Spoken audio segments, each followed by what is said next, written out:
Hey guys, what's up? I decided I was gonna do prophecy time right now. This is the Bible. I'm gonna open it at random, and wherever my eyes fall on that page I've been opening it to, I'm gonna read from. Okay, I'm gonna read from that page, from that side place. Okay, and I'm just usually gonna read just one verse because that's usually what I'm supposed to.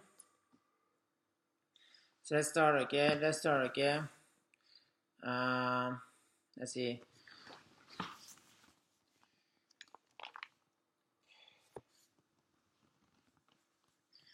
Okay, so Prophet Ezekiel, uh, chapter 28.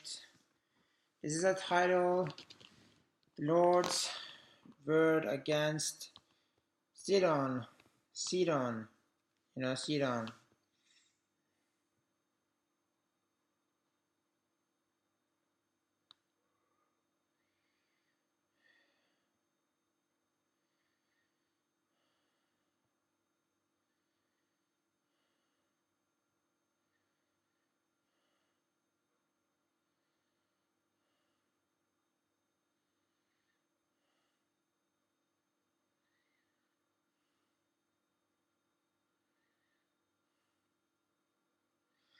This is terrible in a way. I don't kind of like this. This is verse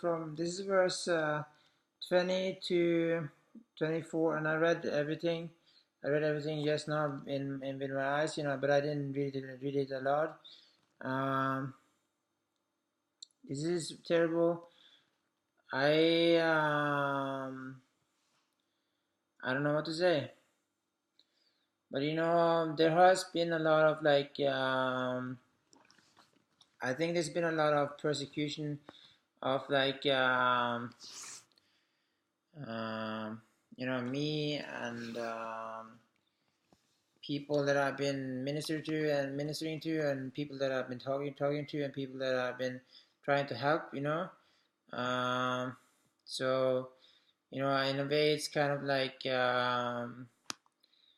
not the worst thing that could happen. Okay, it's not the worst thing that could happen. You people should.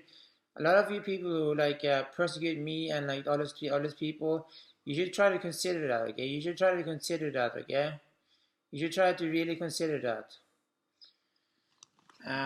So let's go on.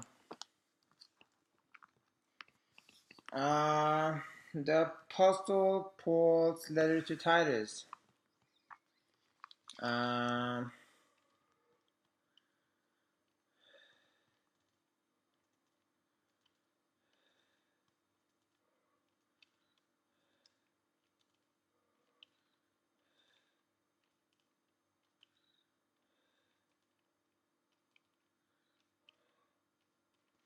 so that's gonna be that's it.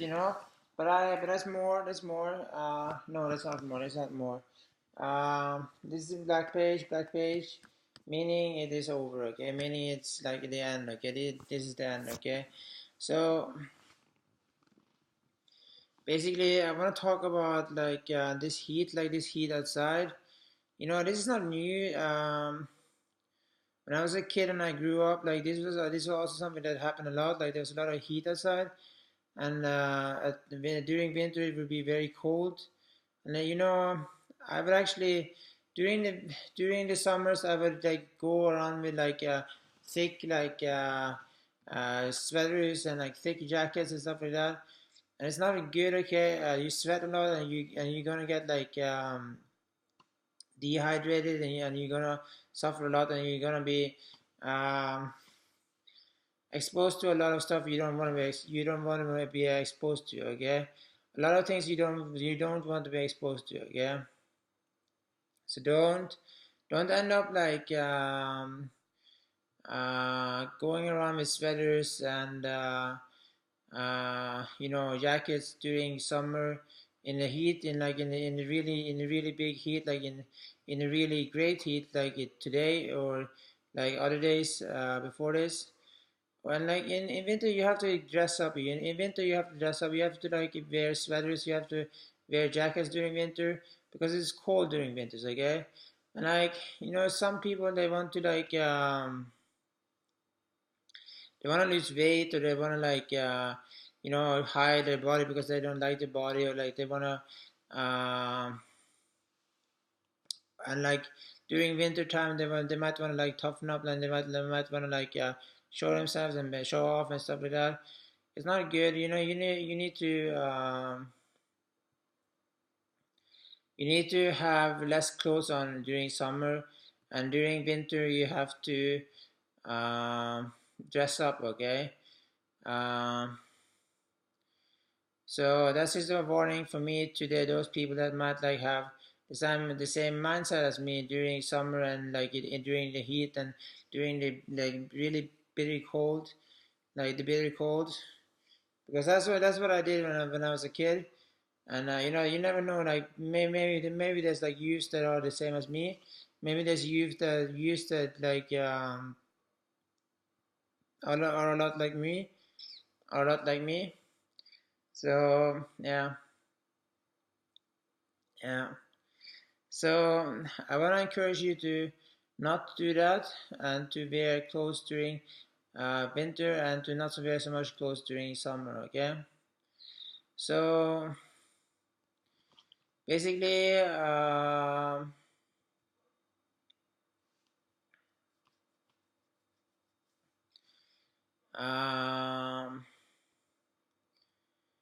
there's been a lot of like problems like that. In my life. It's not just my mom or my dad or my family. It's also a kind of like a lot of like natural things that are happening, and it's been problematic. Okay, it's been really problematic. Okay, so there's been a lot of stuff that happened. Okay, there's been a lot of stuff that stuff that actually happened. Okay, so yeah, but uh, uh, this donkey in the Old Testament, in I think it's like the fourth book in the Bible. And you have like this guy Balaam, who's gonna like curse the Israelites, and like put stumbling blocks in ahead of the Israelites, because the Israelites is threatening this guy named Balak. And like Balaam is going out there, and he's like going to put stumbling blocks ahead of like the Israelites. And the donkey, you know it stops, it hinders, the angel of the Lord hinders Balaam of going forward, and the donkey is like being like the slow donkey, as it is, like it's a donkey, and it's being like stubborn, and it's being like stupid, not stupid but stubborn, very stupid, very stubborn. And you know you got Jonah, who was like a really stubborn guy. He was the guy that didn't want to preach for the Ninevites and stuff like that. And then you got like Zacchaeus, who was like maybe like a small guy, or a guy that like wasn't able to get everything done. Like he was kind of like a weirdo. He was a awkward guy. He climbed a tree to watch Jesus. Okay, he climbed a tree to see Jesus. And like you got like Samson, who got persecuted so greatly. Um he lost his wife. He lost like I think his wife was burned alive. And I think like his other wife, she would persecute him. She tricked him, and she killed him, basically. And you got like uh, Moses, who wasn't much of a leader until he was old. And you got like maybe like Jephthah, who was the son of a whore, and like you got or like a loose woman. You got like Gideon, who was the least of his brothers. Like he wasn't like a very a big brother or something. He wasn't like great brother or anything like that. He was like the guy who came last, okay? And then you got like people like uh,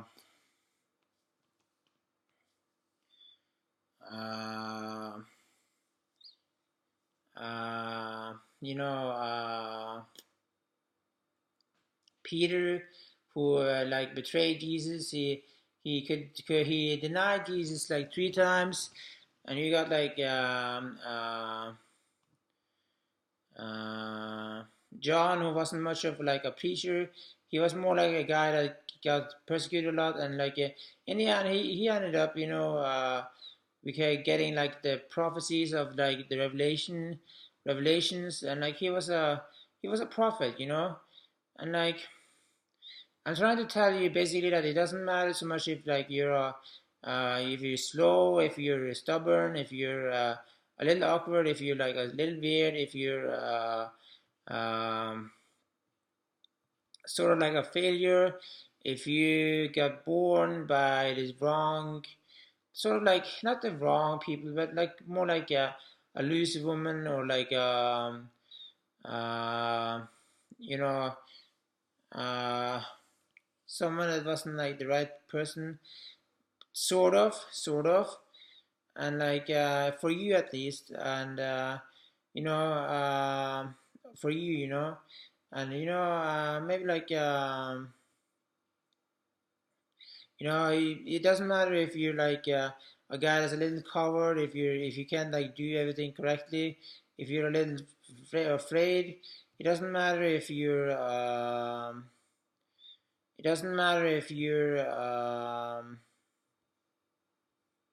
little scaredy cat, if you're like sort of like a guy that hasn't got everything done like the way like Jesus wants you to do it, and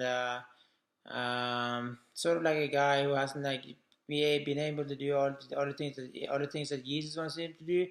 Like it doesn't matter if what you've done. Like it doesn't matter who you are, or like what kind of problems you have. Jesus wants you. He loves you. He cares for you. You're his. You're his kind of like his eye stone. You're like his ruby. You're his golden medal. You're his heart, kind of like you're. He loves you so much. He loves you so much. Um, you're deeply engraved into his heart. Okay, he loves you so much. He loves you so extremely much. And Jesus, he wants you. He cares for you, and you're his. You're his, and he wants you. He wants you so much. Okay, he wants you so much. Okay, so yeah. Bye bye. Bye bye.